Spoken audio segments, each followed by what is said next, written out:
नमस्कार दोस्तों, मैं अमन स्वागत करता हूं आपके अपने YouTube चैनल एजुकेशन अप पे। यह सी-टेट के पेपर 2 के सामाजिक अध्ययन का 18वां क्लास है और इसमें हम देखते हैं प्रीवियस ईयर के क्वेश्चन पेपर को। चलिए शुरू करते हैं बिना किसी देरी के।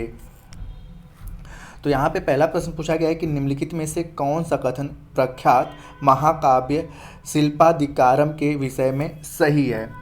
पहला कह रहा है आपका कि यह इलांगो द्वारा रचित है, तो यह बिल्कुल आपका सही है। और दूसरा कह रहा है कि यह तमिल भाषा में रचित है, तो यह भी आपका बिल्कुल सही है। तीसरा कह रहा है कि इसमें कोलन और माधवी की बेटियों की कहानी है, तो यह गलत है, हम बताएंगे क्यों गलत है। और चौथा कह रहा है कि इसकी रचना लगभग 500 वर्ष पूर्व की गई थी, तो यह भी आपका स्टेटमेंट गलत है। तो कह रहा है कौन सा सही है, तो आपका सही ऑप्शन होता है ए वाला कि ए और बी स्टेटमेंट सही है। अब जानते हैं इसके बारे में कि शिल्पाधिकारम जो है वह बेसिक तौर पे इलांगो द्वारा रचित है और यह तमिल भाषा में लिखी गई है। शिल्पाधिकारम को तमिल साहित्य का प्रथम महाकाव्य के रूप में जाना जाता है। इसका जो शिल्पाधिकारम का जो शाब्दिक अर्थ है उसका अर्थ होता है नूपुर की कहानी। नूपुर की कहानी शिल्पाधिकारम का शाब्दिक अर्थ है नूपुर की कहानी। इस महाकाव्य की रचना चेर वंश के शासक सेन गुट्टुवन के भाई इलांगो आदिगल ने लगभग ईसा के 2री से 3री शताब्दी में की थी। और इस महाकाव्य का नायक कोलवन और नायिका कड़ंगी है। और इस महाकाव्य में कवि ने तत्कालीन तमिल समाज का सजीव चित्र प्रस्तुत करने के साथ साथ समाज में प्रचलित नृत्यों, व्यवसायों आदि का भी परिचय दिया है। अगला क्वेश्चन है कि कन्नौज पर नियंत्रण के लिए निम्नलिखित राजनीतिक शक्तियों में से कौन सी त्रिपक्षीय संघर्ष के 3 पक्ष थे। ऑप्शन है आपका गुर्जर प्रतिहार, राष्ट्रकूट और पाल। दूसरा कह रहा है कि चोल, चालुक्य या पांड्य। और तीसरा कह रहा है गुर्जर प्रतिहार, राष्ट्रकूट और चालुक्य। और चौथा कह रहा है कि राष्ट्रकूट, चालुक्य या पाल। तो यहाँ पर बेसिक तौर पे कन्नौज पे नियंत्रण के लिए जो त्रिपक्षीय संघर्ष था उसमें आपके शामिल थे आपके गुर्जर प्रतिहार, राष्ट्रकूट और पाल। तो इसके बारे में जानते हैं बेसिक तौर पे कि कन्नौज का व्यापारिक दृष्टिकोण से बहुत महत्वपूर्ण स्थान था, इसलिए तीनों शक्तियाँ यानी कि गुर्जर प्रतिहार, राष्ट्रकूट और पाल ने इसे अपने अधिकार में लेने के लिए हमेशा संघर्ष करते रहे। पाल साम्राज्य की स्थापना जो है वह 750 ईस्वी में गोपाल ने की थी। और तिब्बती लामा व इतिहासकार तारानाथ के अनुसार गोपाल ने ओदंतीपुर में एक बौद्ध मठ का स्थापना करवाया था। प्रतिहार जो है अग्निकुल के राजपूतों में सर्वाधिक प्रसिद्ध वंश था। ग्वालियर प्रशस्ति में इन्हें राम के छोटे भाई लक्ष्मण का वंशज बताया गया है। इस वंश की स्थापना हरिश्चंद्र नामक राजा ने की थी, किंतु इस वंश का प्रथम वास्तविक जो शासक था वह था आपका नागभट्ट प्रथम। बात करते हैं राष्ट्रकूट की, तो राष्ट्रकूट वंश की स्थापना दंती दुर्ग ने की थी और दंती दुर्ग ने उज्जैन में हिरण्यगर्भ नामक महायज्ञ भी करवाया था। तो ये इन सभी के बारे में आपका एक सामान्य डिटेल रहा। अगला क्वेश्चन है कि अशोक के शिलालेख देश के भीतर और बाहर कई जगह पर मिले हैं। निम्नलिखित में से कौन सा विकल्प सही जगह को दर्शाता है। ऑप्शन ए कह रहा है कालीबंगा, चहुंदड़ो, धौलावीरा, सुतकाको। ऑप्शन बी कह रहा है कि जौगढ़, मस्की, टोपरा, लंपक। ऑप्शन सी कह रहा है गंवेरी वाला, इनाम गांव, दाओजली, हेडिंग। और ऑप्शन डी कह रहा है कि हुसगी, भीमबेटका, कर्नल या पय्यम पल्ली। तो यहाँ पर अशोक के अभिलेख के बारे में जो सही आपका ऑप्शन दर्शा रहा है वह सही ऑप्शन होता है आपका बी वाला कि जौगढ़, मस्की, टोपरा और लंपक। तो अब इसके बारे में जानते हैं कि अशोक के शिलालेख देश के भीतर और बाहर कई जगहों पर मिले, जिनमें कि जौगढ़ है, मस्की है, टोपरा है, लंपक आदि हैं। मौर्य साम्राज्य बहुत बड़ा था, इसलिए अलग अलग हिस्सों पर अलग अलग ढंग से इनमें शासन किया गया और जो हमें विभिन्न सारे अभिलेखों से देखने को मिलते हैं। पाटलिपुत्र और उसके आसपास के इलाकों पर सीधे सम्राट का नियंत्रण हुआ करता था। अशोक के अगर कुछ शिलालेखों की बात करें, जैसे कि जौगढ़ की अगर बात किया जाए, जौगढ़ जो है उड़ीसा के गंजाम जिले में स्थित है। मस्की की अगर बात किया जाए तो मस्की कर्नाटक के रायचूर जिले में स्थित है। और जो टोपरा है, दिल्ली टोपरा, यह प्रारंभ के उत्तर प्रदेश सहारनपुर जिले में स्थापित था। बाद में फिरोज शाह तुगलक ने इसे दिल्ली लाया। तो टोपरा आपका जो है वह पहले क्या था, सहारनपुर में था और वहाँ के अभिलेख को फिरोज शाह तुगलक ने कहाँ पे स्थापित कर दिया, दिल्ली में स्थापित कर दिया। तो ये इसके डिटेल के बारे में रहा। अगला क्वेश्चन है आपका कि 2000 साल पहले एक व्यापारी ने बताया कि वह गांजा, पेट्रो और अपोलो गोस में जा चुका है? निम्नलिखित में से कौन से व्यापार मार्ग के माध्यम से उसने यात्रा की थी? ऑप्शन कह रहा है कि मार्ग जिन पर रोमन शासकों का नियंत्रण था, या मार्ग जिन पर फारसी शासकों का नियंत्रण था, या मार्ग जिन पर कुषाणों का नियंत्रण था, या मार्ग जिन पर चीनी शासकों का नियंत्रण था। तो यह जिस प्रकार से कह रहा है कि वह गाजा, पेट्रो और ओपोलोगस में जा चुका है, तो वह बेसिक तौर पे उस मार्ग पर यात्रा किया था जिस पर रोमन शासकों का नियंत्रण था। तो सही ऑप्शन होता है आपका ए। आगे की बात करें कि वह मार्ग जिस पर रोमन शासकों का नियंत्रण था वह के माध्यम से उसने यात्रा की थी। रोमन साम्राज्य को दो चरण में बांटा जा सकता है, जिन्हें पूर्ववर्ती और परवर्ती चरण कहा जा सकता है। संपूर्ण साम्राज्य में दूर दूर तक अनेक नगर स्थापित किए गए थे, जिनके माध्यम से समस्त साम्राज्य पर नियंत्रण रखा जाता था। इन शहरों के माध्यम से सरकार प्रांतीय ग्रामीण क्षेत्रों पर कर लगाने में सफल हो पाती थी, जिससे साम्राज्य को कर वसूली और अपने क्षेत्र के प्रशासन के कार्य में सक्रिय सहायता देते थे। अगला क्वेश्चन है आपका कि निम्नलिखित कथनों को पढ़िए और सही विकल्प का चयन कीजिए। तो पहला कह रहा है आपका कि सम्राट, कथन जो पहला कह रहा है कि सम्राट शाहजहां के सिंहासन के पीछे पित्रादुरा के जड़ाऊ काम में पौराणिक यूनानी देवताओं आर्फियस को वीणा बजाते हुए चित्रित किया गया था। ऐसा माना जाता है कि आर्फियस का संगीत आक्रामक जानवरों को भी शांत कर सकता था और वे शांतिपूर्वक एक दूसरे के साथ रहने लगते थे। तो यह बिल्कुल आपका सही है। दूसरा कह रहा है कि शाहजहां के सार्वजनिक सभा भवन का निर्माण एक ऐसी दुनिया के निर्माण को सूचित करता था जहां सभी सद्भाव के साथ रह सकें। तो यह भी आपका कथन बी भी सही है, लेकिन आप देख सकते हैं कि ए का जो है, अब जो बी है वह ए का सही व्याख्या नहीं कर पा रहा है, क्योंकि ए कुछ और स्टेटमेंट कर रहा है और बी कुछ और स्टेटमेंट कर रहा है, और दोनों स्टेटमेंट अपने आप में सही हैं। तो इस प्रकार से हम कह सकते हैं कि ए और बी दोनों तो सही है, परंतु ए जो है वह बी की सही व्याख्या नहीं कर रहा है। तो आपका सही ऑप्शन होता है सी। अगला क्वेश्चन है आपका कि ऋग वैदिक काल के विषय में निम्नलिखित में से कौन सा कथन सत्य है, और आगे कह रहा है सही विकल्प का चयन करना है। तो पहला कह रहा है कि कोई अस्थाई सेना नहीं हुआ करती थी, तो बिल्कुल सही कि ऋग वैदिक काल में कोई स्थानीय सेना नहीं होती, अस्थाई सेना नहीं थी। दूसरा कह रहा है आपका कि कुछ प्रार्थनाओं की रचना महिलाओं ने की थी, ये भी बिल्कुल आपका सही है। तीसरा कह रहा है आपका दास से और दस्यु भी यज्ञ करते थे, तो ये वाला स्टेटमेंट गलत है, क्योंकि इस समय दास से और दस्यु यज्ञ नहीं करते थे, हम बताएंगे आपको। और चौथा कह रहा है कि राजाओं के पास राजधानी, नगर या महल नहीं थे, तो यह भी स्टेटमेंट आपका बिल्कुल सही है कि उस समय राजाओं के पास न राजधानी हुआ करता था, नगर हुआ करता था, न महल हुआ करता था। तो इस प्रकार से आपका सही स्टेटमेंट होता है कि केवल ए, बी और डी सही है। अब जानते हैं इसके बारे में कि ऋग वैदिक काल में किसी भी राजा के पास कोई स्थानीय सेना नहीं हुआ अस्थायी सेना नहीं हुआ करती थी। कुछ प्रार्थनाओं की रचना जो है महिलाओं ने किया है, और राजाओं के पास, जैसा कि आपने पता है कि न राजधानी हुआ करता था, न नगर हुआ करता था, न ही महल हुआ करता था। ऋग वैदिक काल में आर्यों के भौतिक जीवन के बारे में कुछ आभास मिलता है। भारत में उनकी सफलता के कारण थे घोड़े, रथ और संभवतः कांसे के कुछ अस्त्र शस्त्र व उपकरण, जिसके बारे में हमें पुरातात्विक प्रमाण मिले हैं। ऋग वैदिक काल में या ऋग्वेद के प्राचीनतम काल में फाल का उपयोग मिलता है। आर्यों के विभिन्न रीतियों के बारे में जानकारी थी। मैक्स मूलर ने आर्यों का निवास स्थान मध्य एशिया माना है, जो कि सर्वाधिक मान्य अवधारणा है। तो यहाँ पे ये सारी चीज़ें आपका सही है, क्योंकि इस समय दास या दस्यु यज्ञ नहीं करते थे। इस समय ब्राह्मण जो लोग हुआ करते थे वे लोग यज्ञ करते थे, दास या दस्यु यज्ञ नहीं करते थे। अगला क्वेश्चन है आपका कि जिस तरह महासागरों में मिलने पर नदियाँ अलग अलग पहचान, उन नदियों की अलग अलग पहचान समाप्त हो जाती है, ठीक उसी तरह ब्लैंक है वे अपना वर्ण, श्रेणी और परिवार सब त्याग देते हैं। यह उदाहरण किस ग्रंथ से लिया गया है? ऑप्शन है आपका बौद्ध ग्रंथ से, या जैन ग्रंथ से, या पाली ग्रंथ से, या वैदिक ग्रंथ से।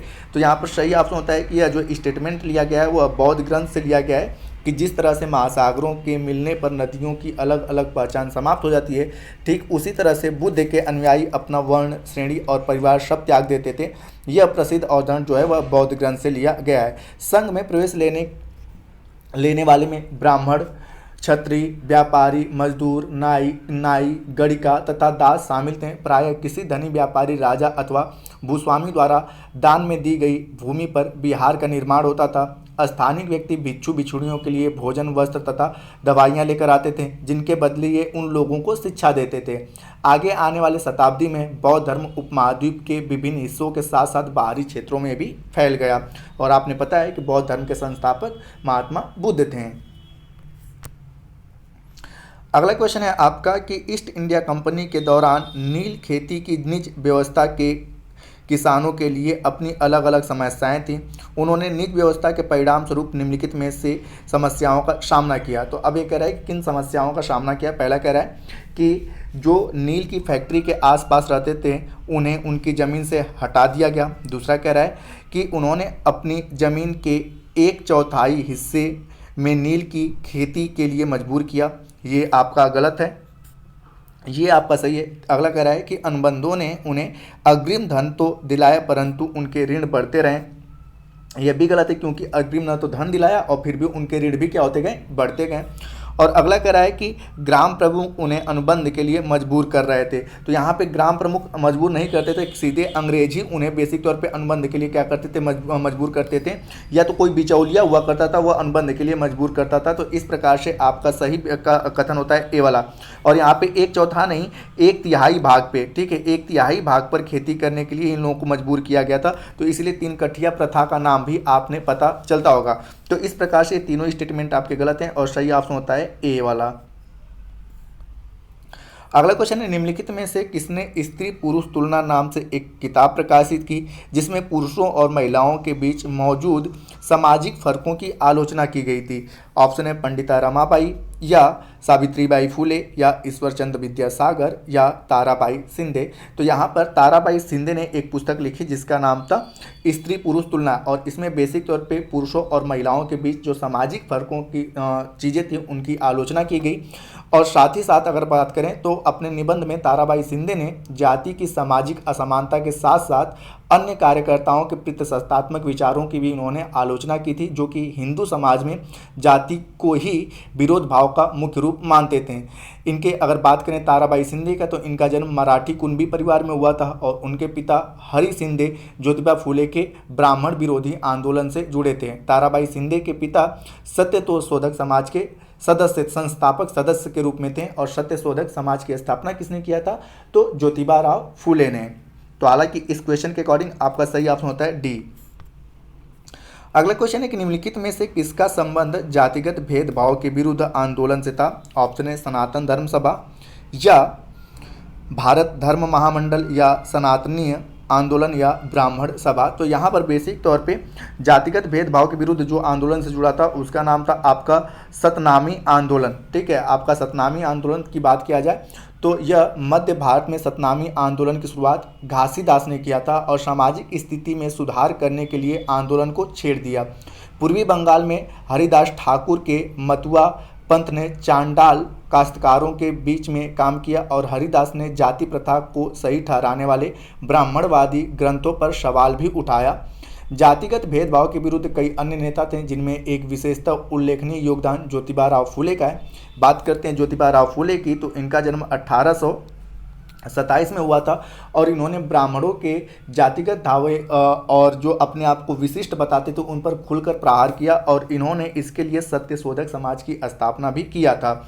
हालांकि सतनामी आंदोलन की बात करें तो घासीदास ने इसकी शुरुआत किया था। आपका सही ऑप्शन क्वेश्चन के अकॉर्डिंग सी होता है। अगला क्वेश्चन है आपका कथन और कारण से। तो कथन कह रहा है कि मध्य भारत में सतनामी आंदोलन की शुरुआत घासीदास ने किया था। पिछला क्वेश्चन ये बिल्कुल आपका सही है। और दूसरा कह रहा है कि 19वीं सदी के दूसरे हिस्से तक गैर ब्राह्मण जातियों के भीतर से लोग भी जातिगत भेदभाव के खिलाफ आवाज़ उठाने लगे और उन्होंने सामाजिक समानता और न्याय की मांग करते हुए आंदोलन शुरू किया। तो आपका ये भी स्टेटमेंट आर भी सही है और कह सकते हैं कि आर जो है वह ए की सही व्याख्या कर रहा है। तो इस प्रकार से सही ऑप्शन होता है ए। अगला क्वेश्चन है कि निम्नलिखित कथनों को पढ़िए और सही विकल्प का चयन कीजिए। तो पहला कह रहा है आपका कथन कह रहा है कि 1921-22 के दौरान असहयोग आंदोलन को गति मिली। बिल्कुल आपका सही है। और कारण कह रहा है आपका कि मोतीलाल नेहरू, CR दास और चक्रवर्ती राजगोपालाचारी और आसफ अली जैसे बहुत सारे वकीलों ने वकालत छोड़ दी। तो ये भी सही है आपका। तो हम कह सकते हैं कि इन लोगों ने वकालत छोड़ी और जिसके कारण इस प्रकार के जितने भी ठीक है काम करने वाले लोग थे, जो टीचर थे उन्होंने अपनी टीचिंग का कार्य छोड़ दिया, स्टूडेंटों ने विद्यालय छोड़ दिया, वकीलों ने वकालत छोड़ दी, जिसके कारण बेसिक तौर पे असहयोग आंदोलन को गति मिली। तो हम कह सकते हैं कि ए और आर दोनों सही है और आर ए की सही व्याख्या कर रहा है। अब इसके बारे में अगर बात किया जाए तो वकीलों ने अदालत का बहिष्कार किया और सारे देश में सार्वजनिक हड़ताल हुआ, जैसा कि मैंने आपको बताया। और साल 1921 में अहमदाबाद में कांग्रेस का अधिवेशन हुआ, जिसमें आंदोलन जारी रखने का भी निर्णय लिया गया। तो इस प्रकार से आंदोलन को और अधिक गति मिलती गई। अगला क्वेश्चन है कि निम्नलिखित कथनों ए तथा बी को पढ़िए तथा सही विकल्प का चुनाव कीजिए। पहला कह रहा है आपका कि 1919 के बाद अंग्रेजों के खिलाफ चल रहा संघर्ष धीरे धीरे एक जन आंदोलन में तब्दील होने लगा, जिसमें किसान, आदिवासी, विद्यार्थी और महिला बड़ी संख्या में जुड़ते गए और महात्मा गांधी एक जन नेता के रूप में सामने आए थे। तो यह बिल्कुल आपका कथन सही है। बी कह रहा है कि कई बार गांधी जी का नाम लेकर आदिवासी और किसानों ने ऐसी कार्रवाई की जो गांधीवादी आदर्शों के अनुरूप नहीं था। तो यह भी बिल्कुल आपका सही। जैसे कि आप जब एनसीईआरटी पढ़ेंगे तो यहाँ पे जब असहयोग आंदोलन हुआ था, ठीक है, तो असहयोग आंदोलन महात्मा गांधी क्या था, अहिंसा के पर आधारित था। लेकिन जो मिलों में काम करने वाले या जो चाय के बागानों में काम करने वाले मजदूर थे, उन लोगों को ये लगा कि यही आज़ादी की हुंकार है और उन लोगों ने अहिंसा करना शुरू कर दिया। तो वही चीज़ें हैं कि आदिवासी और किसानों ने कुछ ऐसी कार्रवाई की जो गांधीवादी आदर्शों के अनुरूप नहीं था। तो हम कह सकते हैं ए और आर दोनों सही है। तो आपका सही ऑप्शन होता है सी। अगला क्वेश्चन है आपका कि निम्नलिखित में से कौन सी विशेषता भारत के संविधान जिसे 26 जनवरी 1950 को लागू किया गया में मौजूद है। पहला है आपका सार्वजनिक वयस्क मताधिकार को अपनाया जाना। तो ये आपका कथन बिल्कुल सही है कि सार्वजनिक वयस्क मताधिकार को भारतीय मूल संविधान में ही रखा गया था। और दूसरा कह रहा है कि 21 वर्ष से अधिक आयु के सभी भारतीय राज्य और राष्ट्रीय चुनाव में मतदान करने की अनुमति होगी। तो ये भी बिल्कुल सही है, क्योंकि मूल संविधान में जो था वह कितना था कि 21 वर्ष के जितने भी वयस्क लोग होंगे वह क्या करेंगे कि मत दे सकते हैं। तो बिल्कुल सही है। इसे संशोधन क्या 61वां संविधान संशोधन हुआ और 61वें संविधान संशोधन के तहत उम्र जो है वोट करने की आयु 21 से घटाकर कितनी कर दी गई, 18 कर दी गई। तो हम कह सकते हैं कि ए और बी दोनों के दोनों स्टेटमेंट क्या हैं, सही हैं। तो आपका सही ऑप्शन होता है बी। इस चीज़ को याद रखिएगा कि मूल संविधान में मतदान करने की आयु कितनी थी, 21 थी। बाद में 61वां संविधान संशोधन के तहत इसे 18 वर्ष कर दिया गया। अगला क्वेश्चन है दी गई विशेषताओं के आधार पर खगोल पिंडों के प्रकार पहचाने। पहला है कि मतलब यहाँ पे दिया गया है कि वो गैसों से बने होते हैं। दूसरा कह रहा है कि उनकी अपनी रोशनी और गर्मी होती है। और तीसरा कह रहा है कि वे बड़े और गर्म होते हैं। तो ये तीनों के तीनों स्टेटमेंट जो हैं वह तारों के बारे में कह रहे हैं कि तारे जो होते हैं वह गैसों के द्वारा बने होते हैं, इनकी खुद की रोशनी और खुद की अपनी गर्मी होती है और वे बड़े और गर्म होते हैं। तो यह बिल्कुल आपके तारों के बारे में कह रहे हैं। तो आपका सही ऑप्शन होता है बी कि यह स्टेटमेंट जो दिया गया है वह तारों के बारे में दिया गया है। अगला क्वेश्चन है आपका कि निम्नलिखित में से कौन सा मिलान पृथ्वी के ताप कटिबंध के बारे में सही है। तो मिलान करना है। तो आपका पहला कह रहा है आपका कि उष्ण कटिबंध। तो उष्ण कटिबंध किसे कहते हैं, तो आपने पता है कि कर्क रेखा और मकर रेखा के मध्य के क्षेत्र को हम क्या कहते हैं, उष्ण कटिबंध कहते हैं। तो ए का क्या हो जाएगा, फर्स्ट हो जाएगा। बी का जो है शीतोष्ण कटिबंध किसे कहते हैं, तो शीतोष्ण कटिबंध किसे कहते हैं, तो कर्क रेखा और मकर रेखा के उत्तर के क्षेत्र को, उत्तर और दक्षिण के क्षेत्र, मतलब कि 23.5 डिग्री के बाद वाला जो क्षेत्र होता है 23.5 से 66.5 डिग्री के क्षेत्र को हम क्या कहते हैं, शीतोष्ण कटिबंध के नाम से जानते हैं। तो हम कह सकते हैं यहाँ पर कि कर्क रेखा और बेसिक तौर पर आपका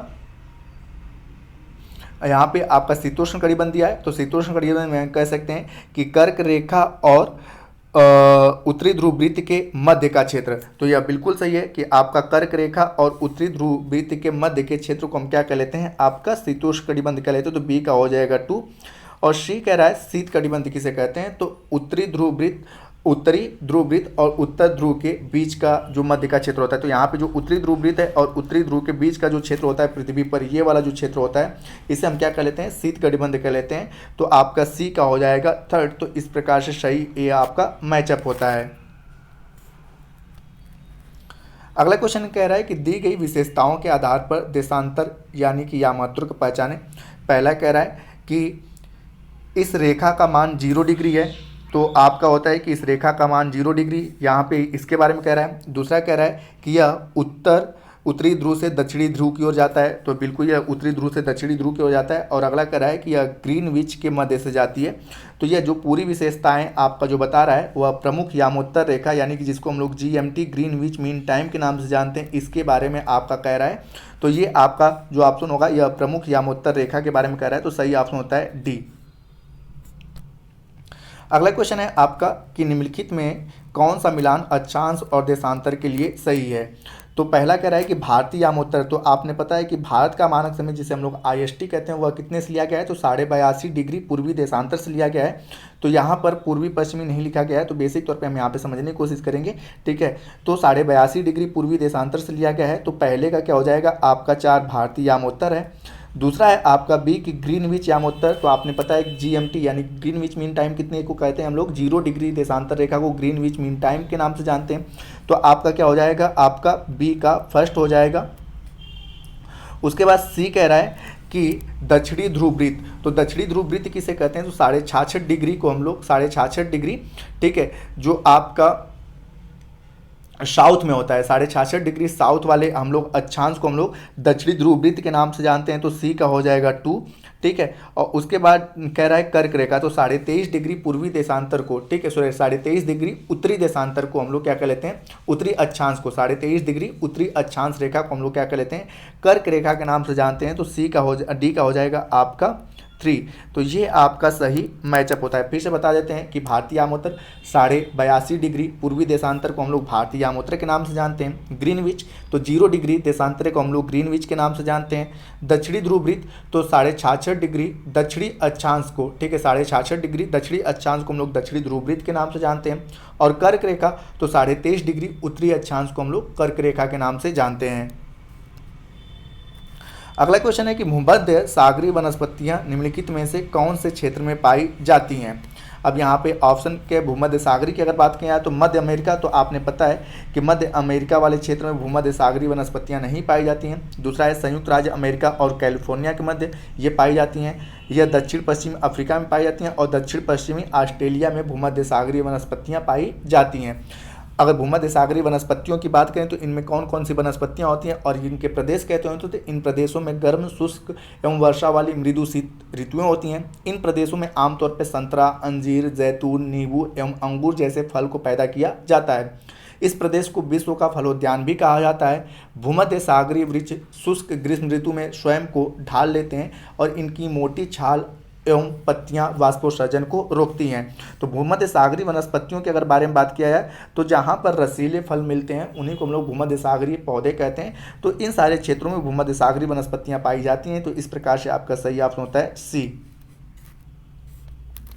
अगला क्वेश्चन है कि नीचे लिखे कथन को पढ़कर सही विकल्प का चयन कीजिए। अभी कथन है और आपका कारण है। तो कथन कह रहा है कि पृथ्वी का 3/4 सतह जो है जल से ढका हुआ है। तो बिल्कुल आपका सही है कि पृथ्वी का 3/4 जो भाग है, लगभग 71% भाग जो है वह जल से ढका हुआ है।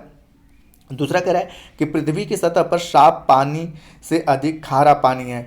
तो आपका कारण भी बिल्कुल सही है कि पृथ्वी पर ज़्यादातर जो पानी है वह क्या है, खारा है, ठीक है, स्वच्छ जल नहीं है, पेय योग्य जल नहीं है। परंतु अब यहाँ पे कह रहा है कि आप देखेंगे कि कथन और कारण दोनों तो सही हैं, लेकिन कारण जो है वह कथन की सही व्याख्या नहीं कर पा रहा है। इसलिए हम कह सकते हैं कि ए और आर दोनों सही है और ए आर की सही व्याख्या नहीं कर पा रहा है। तो आपका सही ऑप्शन होता है बी। अब यहाँ पे जल के बारे में बात कर लें तो आपने पता है कि प्रत्येक वर्ष 22 मार्च को, ठीक है, अंतर्राष्ट्रीय जल दिवस मनाया जाता है और 14 अप्रैल को राष्ट्रीय जल दिवस के रूप में मनाया जाता है, ठीक है। और आपने पता है कि पृथ्वी पे लगभग 71% यानी कि 3/4 भाग जल है और जल की उपस्थिति के कारण ही पृथ्वी को हम लोग नीला ग्रह के नाम से जानते हैं। अगला क्वेश्चन है निम्नलिखित प्रक्रियाओं में जल चक्र में निहित प्रक्रियाओं को चुनें। अब यहाँ पे कह रहा है कि जल चक्र में कौन कौन सी प्रक्रियाएं निहित होती हैं। तो आपने पता है कि जल चक्र में संघनन भी होता है, ठीक है, आतपन नहीं होता है, ठीक है, आतपन आपका नहीं होता है, इंसॉल्वेंस कहते हैं आतपन को इंग्लिश में, इवापोरेशन यानी कि वाष्पीकरण भी होता है और वृष्टि भी होता है। तो जल चक्र में बेसिक तौर पे, अच्छा, संघनन किसे कहते हैं, तो जल वाष्प को ठंडा होकर जल बूंदों में बदलना संघनन कहलाता है। ठीक है। जल को वाष्प में बदलना क्या कहलाता है, आपका वाष्पीकरण कहलाता है। और जब जल वाष्प, ठीक है, ठंडा होकर बूंदों में बदलता है तो या जब पृथ्वी पे गिरता है तो उसे हम लोग वृष्टिपात या वर्षण कहते हैं। तो ये सारी प्रक्रियाएं क्या होती हैं, आपके जल चक्र से संबंधित है, लेकिन आतपन जो है वह जल चक्र से संबंधित नहीं है। आतपन किसे कहते हैं, तो सूर्य के प्रकाश की मात्रा को हम लोग आतपन के नाम से जानते हैं। तो यहाँ पे आतपन आपके जल चक्र में नहीं आता है, तो आप कह सकते हैं कि आपका सही ऑप्शन होता है डी वाला, कि ए, सी और डी। अगला क्वेश्चन है आपका कि स्थल समीर, समुद्र समीर और लू कौन सी पौने हैं। अब यहाँ पे कह रहा है कि मौसमी पौने या ग्रही पौने या स्थानीय पौने या अस्थाई पौने हैं। तो अगर इनकी बात की जाए कि स्थल समीर, समुद्र समीर और लू जो है वह स्थानीय पौने हैं, तो आपका सही ऑप्शन होता है सी। अब इसके बारे में जानते हैं कि स्थानीय पौने किसे कहते हैं। तो आपने पता है कि मुख्यतः पौने 3 प्रकार के होते हैं। पहला होता है आपका स्थानीय पौन। तो स्थानीय पौन किसे, अस्थाई पौन होता है, ठीक है। तो पहला आपका अस्थाई पौन होता है। तो अस्थाई पौन किसे कहते हैं, तो बेसिक तौर पर व्यापारिक पश्चिमी और पूर्वी पौने अस्थाई पौन कहलाती हैं, ठीक है। जो आपका कर्क रेखा से इधर की ओर जो पौने चलती हैं, ठीक है, तो इसे हम लोग अस्थाई पौन कहते हैं। और यह वर्ष भर लगभग एक निश्चित दिशा में चलती हैं, इसीलिए इन्हें हम लोग अस्थाई पौन के नाम से जानते हैं। मौसमी पौन किसे कहते हैं, तो ये पौने विभिन्न ऋतुओं में अपनी दिशा को बदलती रहती हैं। उदाहरण के लिए भारत में मानसूनी पौने, ठीक है, जैसे कि भारत में मानसून आता है, ठीक है, तो ये मानसूनी पौने जो है अब बेसिक तौर पे क्या होती हैं कि ऋतुओं के अनुसार अपनी दिशा को बदलती हैं, तो उसे हम लोग बेसिक तौर पे मौसमी पौन के नाम से जानते हैं। और अगला है स्थानीय पौन किसे कहते हैं, तो ये पौन किसी छोटे क्षेत्र में वर्ष या दिन के किसी विशेष समय में चलती हैं। उदाहरण के लिए, ठीक है, आपका लू जो उत्तर भारत में चलता है, तो यह केवल एक निश्चित समय में एक निश्चित छोटे क्षेत्र में चलता है। तो इस प्रकार के पौनों को हम लोग अस्थाई पौन के नाम से जानते हैं। तो ये आपका हो जाता है, ठीक है। ग्रही पवन किसे कहते हैं, तो जो पृथ्वी की सतह पर चलता है उसे ग्रही पवन के नाम से जाना जाता है। तो ये सब मौसमी जो है, स्थानीय और अस्थाई जो है, ये सभी पवने ग्रही पवन का एग्जाम्पल हैं। हालांकि पूछे गए क्वेश्चन के अकॉर्डिंग आपका सही ऑप्शन होता है सी। अगला क्वेश्चन है कि वायु दाब के विषय में दिए गए कथन को पढ़िए और सही विकल्प का चुनाव कीजिए। अब पहला कह रहा है आपका कि वायु दाब बादलों के भार से पृथ्वी की सतह पर बना या पड़ा दबाव है। तो बिल्कुल ये आपका गलत है, ठीक है। क्यों गलत है हम आपको बताएंगे। दूसरा कह रहा है कि निम्न दाब असमान आसमान में बादल उपस्थित और मौसम से संबंधित है। तो यह बिल्कुल आपका सही है। तो इस प्रकार से कह सकते हैं कि ए तो सही है परंतु बी आपका असत्य है। क्यों ए आपका असत्य है, तो वायु दाब जो होता है बादल के भार के कारण नहीं, पृथ्वी की गुरुत्वाकर्षण के कारण, ठीक है, पृथ्वी की गुरुत्वाकर्षण के कारण पृथ्वी की सतह पर जो दाब लगता है उसके कारण वायु दाब बनता है, न कि आपके बादलों के भार के कारण। तो इस कारण से आपका ए वाला कथन गलत होता है और बी वाला कथन अपने आप में सही है। अगला क्वेश्चन है आपका कि निम्नलिखित में संसाधनों और उसकी विशेषताओं का सही मिलान कीजिए। तो पहला कह रहा है ए कि अनवीकरणीय संसाधन किसे कहते हैं। तो हम बात करते हैं अनवीकरणीय संसाधन का। तो अनवीकरणीय कि जिनकी संपूर्ण मात्रा ज्ञात नहीं हो उसे हम लोग क्या कर लेते हैं, अनवीकरणीय संसाधन के नाम से जानते हैं। तो ए का हो जाएगा आपका 3। बी का है कि वास्तविक संसाधन किसे कहते हैं, पहला कह रहा है कि अनवीकरणीय संसाधन किसे कहते हैं। तो अनवीकरणीय संसाधन किसे कहते हैं, तो जिनका भंडार सीमित हो उसे हम लोग अनवीकरणीय संसाधन, यानी कि नया हम नहीं बना सकते हैं, इसलिए उसको हम लोग क्या कहते हैं, अनवीकरणीय कहते हैं। तो जिनका भंडार सीमित होता है उसे हम लोग अनवीकरणीय संसाधन के नाम से जानते हैं। तो ए का हो जाएगा आपका 4। उसके बाद बी है वास्तविक संसाधन किसे कहते हैं। तो वास्तविक संसाधन जिनकी संपूर्ण मात्रा ज्ञात हो उसे हम लोग क्या कहते हैं, वास्तविक संसाधन कहते हैं। तो बी का हो जाएगा आपका 2। उसके बाद सी है कि नवीकरणीय संसाधन किसे कहते हैं। तो नवीकरणीय संसाधन तो जो शीघ्रता से नवीकृत या पुनः प्राप्त हो जाते हैं उन्हें हम लोग क्या कहते हैं, नवीकरणीय संसाधन कहते हैं। तो सी का हो जाएगा आपका 1। और उसके बाद डी है आपका कि संभाव्य संसाधन किसे कहते हैं। तो संभाव्य संसाधन में आता है कि जिनकी संपूर्ण मात्रा हमें ज्ञात नहीं होती है उन्हें हम लोग संभाव्य संसाधन के नाम से जानते हैं। तो डी का हो जाएगा आपका 3rd। तो इस प्रकार से ये आपका सही मैचअप होता है। अगला क्वेश्चन है निम्नलिखित में से संसाधन संरक्षण का कौन सा सही साधन है। आगे कह रहा है कि सही विकल्प का चयन कीजिए। पहला कह रहा है आपका कि वस्तुओं को पुनः उपयोग करना, तो यह बिल्कुल आपका सही है। दूसरा कह रहा है आपका कि वस्तुओं को एक बार उपयोग करके उन्हें फेंक देना, तो यह संसाधन संरक्षण का सही साधन नहीं है, तो बी वाला गलत है। सी कह रहा है कि वस्तुओं का उपभोग कम करना, तो यह भी संसाधन संरक्षण का सही साधन है। और चौथा कह रहा है कि वस्तुओं को पुनः चक्रण में लाना, तो यह भी संसाधन संरक्षण का सही तरीका है। तो इस प्रकार से आपका सही ऑप्शन होता है बी वाला कि ए, सी और डी जो स्टेटमेंट दिए गए हैं वह संसाधन संरक्षण के सही तरीके हैं। अगला क्वेश्चन है कि निम्नलिखित में से संसाधनों से संबंधित कौन सा कथन सही नहीं है, मतलब कौन सा कथन गलत सही नहीं है। तो अब यहाँ पे बेसिक तौर पे हमें गलत सही नहीं है इसके बारे में कहना है। तो पहला कह रहा है कि वायु जो है आपका, जल जो आपका कि वायु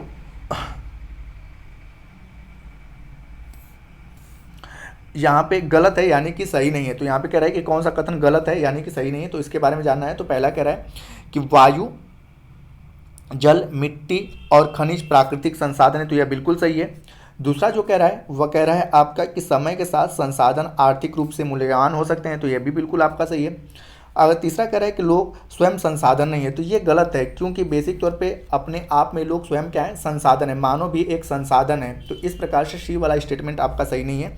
और चौथा कह रहा है कि समय और प्रौद्योगिकी दो महत्वपूर्ण कारक हैं जो पदार्थों को संसाधन में परिवर्तित कर सकते हैं, तो ये भी सही है। तो यहाँ पूछा एक गलत कौन सा यानी कि सही नहीं है, तो सी वाला स्टेटमेंट जो है वह आपका सही नहीं है।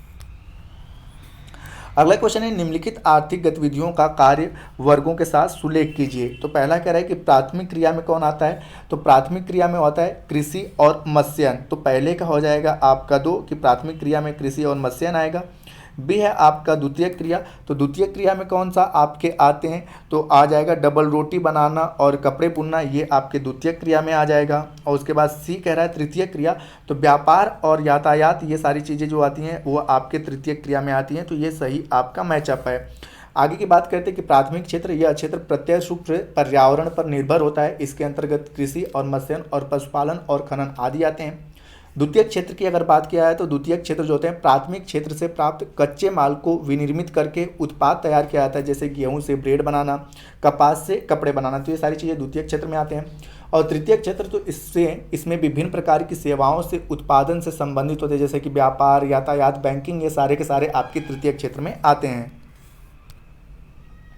अगला क्वेश्चन है कि भारत के किस क्षेत्र में केसर सागा नाटक खेला जाता है। तो केसर सागा जो नाटक है वह बेसिक तौर पे भारत के लद्दाख क्षेत्र में खेला जाता है, तो आपका सही ऑप्शन होता है आपका सी।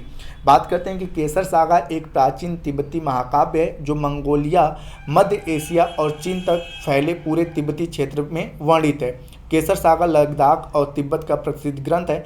कहानीकार ने लंबी ठंडी सर्दियों की रातों के दौरान महाकाव्य का पाठन करते हैं। अब ठीक है, तो आपका सही ऑप्शन होता है सी। अगला क्वेश्चन है कि निम्नलिखित कथनों को ध्यान से पढ़िए तथा सही विकल्प का चयन कीजिए।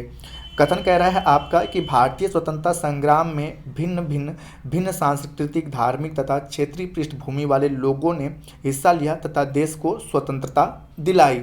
तो आपका ए वाला कथन बिल्कुल आपका सही है। और बी कह रहा है आपका कथन कह रहा है कि भारतीय विविधता हमेशा इसकी ताकत रही है, तो ये भी स्टेटमेंट आपका बिल्कुल सही है। तो हम कह सकते हैं कि ए और बी दोनों सही हैं और बी ए का कारण है, तो आपका सही ऑप्शन होता है सी। अगला क्वेश्चन कह रहा है कि सही और गलत बताइए, और यहाँ पे कह रहा है कि सही विकल्प का चयन कीजिए। तो पहला जो कह रहा है वह कह रहा है कि राज्य की मंत्रिपरिषद में मुख्यमंत्री और उसके द्वारा नियुक्त मंत्री शामिल होते हैं, तो ये वाला बिल्कुल आपका स्टेटमेंट सही है। बी कह रहा है विधानसभा विपक्षी दल और सत्ताधारी दल के विधायकों दोनों से बनती यानी कि संगठित होती है, तो बी वाला भी स्टेटमेंट बिल्कुल आपका सही है।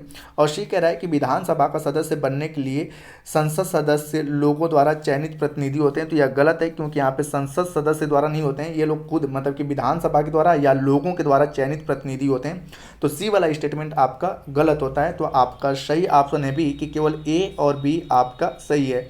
तो दोस्तों ये था आपके सी टेट का एसएसटी का 18वां क्लास। उम्मीद करता हूँ कि आपको ये वीडियो पसंद आ रहा होगा। वीडियो पसंद आ रहा हो तो वीडियो को लाइक करें, कमेंट करें तथा अपने दोस्तों के साथ शेयर करें, और चैनल पर नए हैं तो चैनल को सब्सक्राइब अवश्य करें। तथा इस PDF को प्राप्त करने के लिए आप हमारे टेलीग्राम पे जुड़ सकते हैं, जिसका लिंक वीडियो के डिस्क्रिप्शन में दिया हुआ है। जल्दी हम इसका 19वां वीडियो लेकर आएंगे। तब तक के लिए मिलते हैं नेक्स्ट वीडियो में।